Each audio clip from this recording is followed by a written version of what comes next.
ذکر مصطفیٰ ہم مختصر سے سنتے ہیں. سب سے اعلیٰ و اولا ہمارا نبی حضرت سیدنا عباس بن عبد المطلب فرماتے ہیں کہ میں نے نبی کریم صلی اللہ علیہ وسلم سے عرض کی، یا رسول اللہ، قریش آپس میں بیٹھ کے حسب و نسب کی باتیں کر رہے ہیں کہ ہمارا نسب یہ تو اس کا نسب یہ، تو آج کل ہمارے یہاں بھی ہے، تو میں یہ تو فلاں کمی ہے، تو میں ایسا ہوں، تو میری ذات، میں راجہ، میں ملک، میں چودھری، میں فلاں، اور باقیوں کو اپنے سے نیچ سمجھتا ہے، ڈی گریڈ سمجھتا ہے. شادی کرنی ہے تو اپنے برابر کے خاندان میں کرنی ہے، باقیوں دوسرے سے نہیں کرنی، وہ ہم سے ڈاؤن ہے، ہم ملک ہے تو ہم فلاں ہیں. تو وہ بھی کفار قریش آپس میں حسب نسب پہ گفتگو کر رہے ہیں، اور انہوں نے آپ کے نسب پر طعن کیا ہے، آپ کے نسب کو ڈی گریڈ کرنے کے طور پہ تذکرہ کر رہے ہیں. تو تھوڑا تو قریب آ جائیں گے، تھوڑا مزہ آئے گا، آپ کی توجہ رہے گی، تھوڑا تو قریب.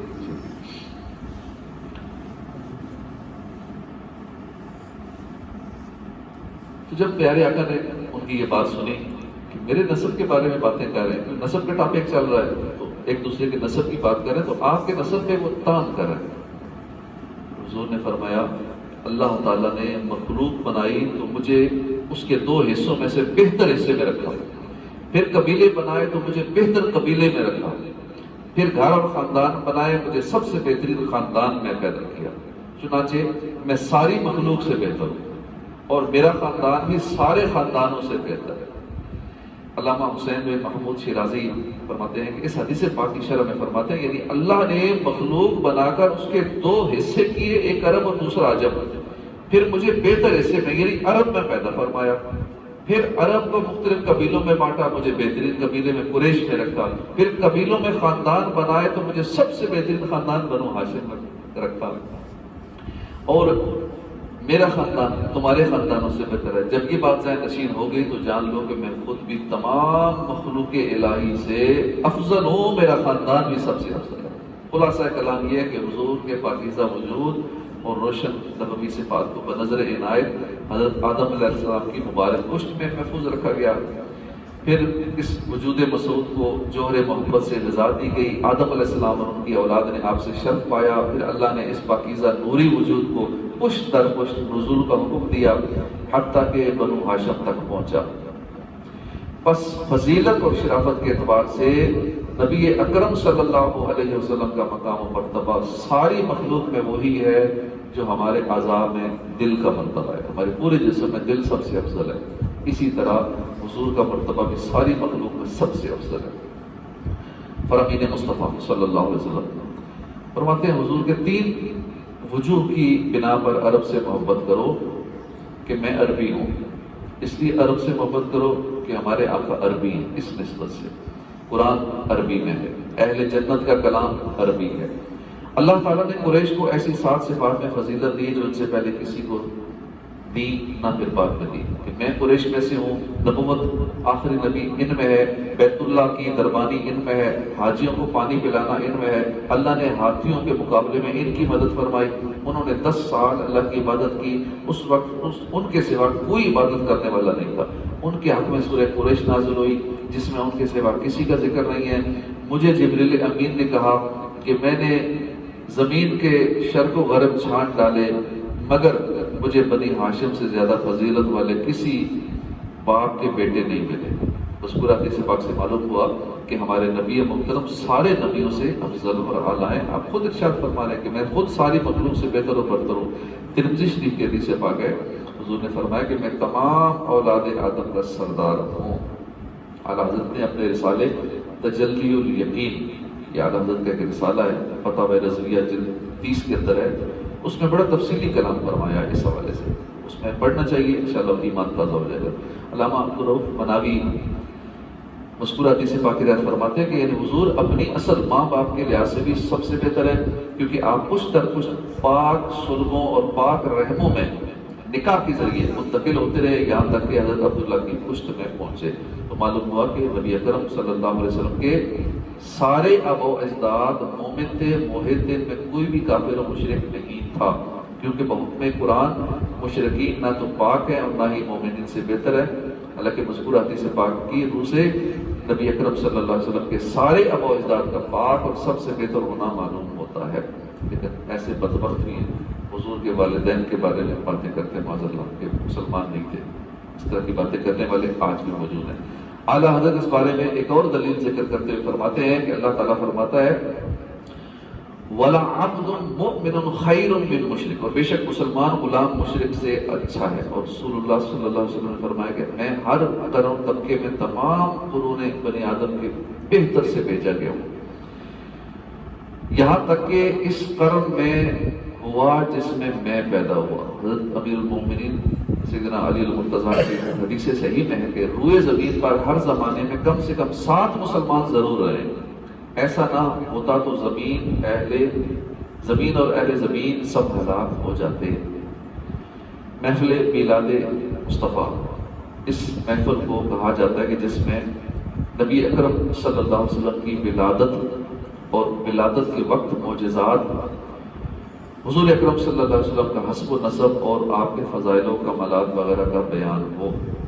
ابھی جو ہم نے سنا، حضور کی ولادت کی باتیں بھی سنی، حضور کی تعریفیں بھی سنی کہ حضور سب سے افضل ہیں، سب سے اعلیٰ و اعلیٰ ہمارا نبی، سب سے بالا و اعلیٰ ہمارا نبی، تو اس کو کہتے ہیں میلاد۔ اب یہ تذکرہ کہیں ہو، گھر میں ہو، مسجد میں ہو، محفل میں ہو، گراؤنڈ میں ہو، جہاں بھی ہو، یہ محفل میلاد ہے جس میں حضور کی باتیں ہوتی ہیں، ولادت کے تذکرے ہوتے ہیں۔ اللہ تعالیٰ فرماتا ہے کہ اللہ تعالیٰ نے اولاد اسماعیل میں سے، حدیث میں حضور نے اپنے نسب کی رفت اور بلندی کو بیان فرمایا، چنانچہ فرماتے ہیں کہ اللہ تعالیٰ نے اولاد اسماعیل میں سے کنانہ میں سے قریش میں سے بنو ہاشم میں سے مجھے چنا۔ اللہ کی ان پر بے شمار رحمتیں ہوں، اور حضور کے صدقے میں اللہ ہماری بے حساب مغفرت فرمائے۔ اور اعلیٰ حضرت کہ اگر ہم شاعری، اعلیٰ حضرت کا کلام پڑھیں گے، سنیں گے تو انشاءاللہ ہمارا ایمان تازہ ہوتا رہے گا۔ اپنے روز کے مطالعے میں رکھیں گے ہدایت کی بخشش، چونکہ یہ سفر کا مہینہ ہے، اعلیٰ حضرت سے نسبت ہے، ہدایت کی بخشش پڑھتے چلے جائیں گے، دل میں عشق رسول پڑھتا چلا جائے گا، پھر عشق رسول کی لذت ہی چاشنی الگ ہے۔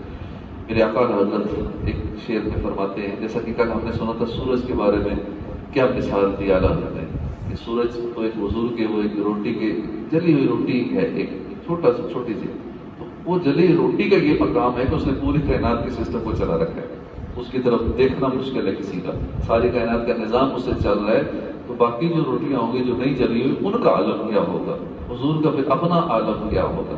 اس لیے کہتے ہیں قدموں میں جبھی کو رہنے دو، چہرے کا تصور مشکل ہے، جب چاند سے بڑھ کر ایڑی ہے تو پھر رخسار کا عالم کیا ہوگا۔ ایک اور مقام میں فرمایا کہ خورشید تھا کس زور پر، کیا بڑھ کے چمکا تھا قمر، بے پردہ جب وہ رخ ہوا، یہ بھی نہیں وہ بھی نہیں۔ یعنی این دوپہر کے وقت سورج اپنے عروج پر ہو، پھر رات ہو جائے، چاند اپنے چوپن پر آ جائے۔ اب ایسے عالم میں شاہ بنی آدم صلی اللہ علیہ وسلم کا رخ انور پردے سے باہر آ جائے، سورج بھی شرما جائے، چاند بھی آنکھیں چرائے گا، چاند بھی منہ چھپائے گا، کیونکہ جیسے میرے سرکار ہیں ایسا نہیں کوئی، مرتبے میں سب سے اعلیٰ ہے۔ اس حدیث پاک کی طرف اشارہ بھی ہے کہ حضرت جابر بن سمرہ فرماتے ہیں کہ ایک مرتبہ میں رسول اللہ کو چاندنی رات میں سرخ داڑھی ملا پہنے ہوئے دیکھا۔ میں کبھی چاند کو دیکھتا، کبھی حضور کے چہرہ انور کو دیکھتا، مجھے آپ کا چہرہ چاند سے زیادہ خوبصورت نظر آیا۔ اس حدیث پاک کی شرح میں مفتی صاحب لکھتے ہیں کہ صحابہ کرام کی نگاہیں حقیقت بین تھی، یعنی حقیقت دیکھنے والی تھی۔ کئی وجوہات کی بنا پر نبی اکرم صلی اللہ علیہ وسلم کا چہرہ چاند سے زیادہ حسین ہے۔ چاند صرف رات کو چمکتا ہے، چہرہ مصطفیٰ دن کو بھی چمکتا ہے۔ چاند صرف 3 رات آب و تاب سے چمکتا ہے، چہرہ مصطفیٰ ہر دن ہر رات ہی آب و تاب سے چمکتا ہے۔ چاند جسموں پر چمکتا ہے، چہرہ مصطفیٰ جسموں کے ساتھ دلوں پہ بھی چمکتا ہے۔ چاند صرف جسموں کو نور دیتا ہے، چہرہ مصطفیٰ ایمان کو نور دیتا ہے۔ چاند گھٹتا بڑھتا ہے، چھوٹا بڑا ہوتا ہے، چہرہ مصطفیٰ گھٹنے سے محفوظ ہے۔ چاند کو گرہن لگتا ہے، چاند کو گرہن لگ جاتا ہے، لیکن مدینے کے چاند کو کبھی گرہن نہیں لگتا۔ چاند سے عالم اجسام کا نظام قائم ہے، لیکن حضور سے اس کائنات کا نظام، ایمان کا نظام قائم ہے۔ آسمان کے چاند میں تو پھیکا پھیکا نور ہے، اب آ گیا وہ نور والا جس کا سارا نور ہے۔ صبح میلاد النبی ہے، کیا سبحانہ نور ہے، آ گیا وہ نور والا جس کا سارا نور ہے۔ آنکھ والو آؤ دیکھو ماہ طیبہ کی ضیاء، آسماں کے چاند میں تو پھیکا پھیکا نور ہے، تو نہ ہوتا تو جہاں کا انتظام، تو زمین کا نور ہے، تو آسمان کا نور ہے۔ تو اعلیٰ حضرت کی شاعری میں بڑی کمال کی ہوتی ہے، اس کو ہمیں بار بار کسی کو پڑھنا چاہیے، اور ہر شاعر کی شاعری کو بھی نہیں پڑھنا چاہیے، اور جو عالم نہیں ہوتا شاعر، بعض کا وہ کفری کلمات بھی اپنے شعر و شاعری میں کہہ دیتے ہیں۔ تو اعلیٰ حضرت ہی کا یہ کلام ہے خدا کی بخشش میں، بڑا لمبا کلام ہے کہ سب سے اولا و اعلیٰ ہمارا نبی، سب سے بالا و اعلیٰ ہمارا نبی، اپنے مولا کا پیارا ہمارا نبی، دونوں عالم کا دولہ ہمارا نبی، خلق سے اولیاء، اولیاء سے رسول، اور رسولوں سے اعلیٰ ہمارا نبی۔ کون دیتا ہے؟ دینے کو منہ چاہیے، دینے والا ہے سچا ہمارا نبی۔ غمزدوں کو رضا مجدہ دیجیے کہ ہے بے کسوں کا سہارا ہمارا۔ تو اعلیٰ حضرت بڑے پیارے عاشق رسول ہیں، 2 دن بعد ان کا عرس بھی آنے والا ہے، اور جاگتی آنکھوں سے اعلیٰ حضرت نے آقا کی زیارت کی، جاگتی حالت میں۔ جب حج کے تشریف لے گئے تو روضہ رسول کے سامنے بیٹھ کے زیارت کی تمنا لی، عرض کر یا رسول اللہ اپنا دیدار کرا دے، یا رسول اللہ دیدار کرا دے، مگر پہلی رات گزری، دیدار نہیں ہوا، پھر بیٹھے ہوئے ہیں، عرض کریں یا رسول اللہ اپنا دیدار کرا دے۔ پھر آخر میں نا اپنی شکستگی کا اظہار کرتے ہوئے آپ نے میں ایک کلام لکھ دیا، ایک نعتیہ غزل لکھ دی، وہ سوئے لالا زار پھرتے ہیں، تیرے دن اے بہار پھرتے ہیں، یہ پوری لمبی چھوٹی غزل ہے۔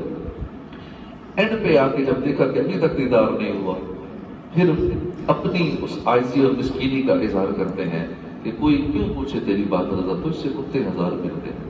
اعلیٰ حضرت نے اس مصرے میں اپنے آپ کو کتے کا لفظ اپنے لیے استعمال کیا، لیکن ہم ایسا ہمیں نہیں کہنا چاہیے، ہمیں لفظ شیدا استعمال کرنا چاہیے، تجھ سے شیدا ہزار ملتے ہیں۔ تو اب یہ شعر کہہ کے بڑے ادب کے ساتھ ہی بیٹھے ہوئے تھے کہ اے احمد رضا تیری کیا حقیقت، تجھ جیسے ہزاروں سگانے مدینہ، مدینے کے کتے گلی میں دیوانہ باہر پھرتے ہیں، تجھے حضور دیدار کرا دے، تیری کیا حیثیت۔ اب بیٹھے ہوئے تھے، قسمت نے انگڑائی لی اور جاگتے ہوئے سر کی آنکھوں سے حضور کا دیدار کرا، حضور بالکل سامنے تشریف لے آئے۔ یقیناً اعلیٰ حضرت کی یہ عشق کا مقام ہے کہ حضور نے اپنا دیدار عطا فرما دیا۔ اللہ پاک ہمیں بھی سچا عاشق رسول بنائے، ہمیں بھی زیارت ہو جائے، خواب میں ہی زیارت ہو جائے، ورنہ حضور چاہیں تو جاگتے ہوئے بھی دکھا دیا دیدار۔ سچے عاشق کو جاگتے ہوئے بھی اس کے سامنے آ جاتے ہیں، ورنہ خوابوں میں تو آتے ہی ہیں۔ تو روز دعا کرنی چاہیے، سونے سے پہلے یہ نیت بھی ہونی چاہیے، دعا بھی ہونی چاہیے، اللہ اپنے محبوب کا جلوہ دکھا دے، خواب میں اپنے حبیب کی زیارت عطا فرما دے۔ آمین بجاہ نبی الامین صلی اللہ علیہ وآلہ وسلم۔